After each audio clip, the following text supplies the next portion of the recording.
রেখে যায় নাই তোমাদের জন্য যে মুহাম্মদ আরবি এই উম্মতে মুসলিমার জন্য কাবার গিলাফ ধরে কেঁদেছেন, বাইতুল্লাহ ধরে ধরে কেঁদেছেন, বাইতুল্লাহর দরজা ধরে কেঁদেছেন, আরাফার ময়দানে কেঁদেছেন, মিনায় কেঁদেছেন, মুজদালিফায় কেঁদেছেন। যে মুহাম্মদ আরবির হাউজে কাউসার থেকে পানি পান না করলে হাসরের ময়দানে তোমার তৃষ্ণা নিবারণ হবে না। মুহাম্মদ আরবি ইন্তিকালের আগেও উম্মতি উম্মতি বলে চিৎকার করেছেন, হে যুবকেরা আমার অপরাধ কি? আমি তো সেই মুহাম্মদ আরবির আদর্শের কথাই বলি। আমার অপরাধ কি?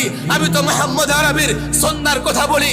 তোমরা যদি অ্যারিস্টটলের ডেমোক্রেসির কথা বলতে পারো, কার্ল মার্কস লেনিনের সোশ্যালিজমের কথা বলতে পারো, জ্যাকবের ধর্মনিরপেক্ষতার কথা বলতে পারো, আমি কেন মুহাম্মদ আরবির কথা বলতে পারবো না?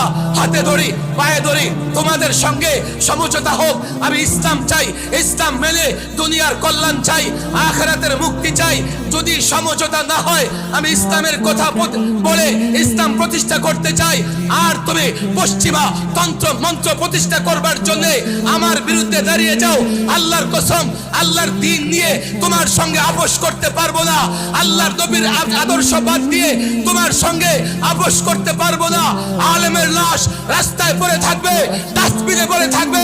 আল্লাহর কসম কখনো একজন আলেম তাগুতের সঙ্গে আপোষ করতে পারবে না।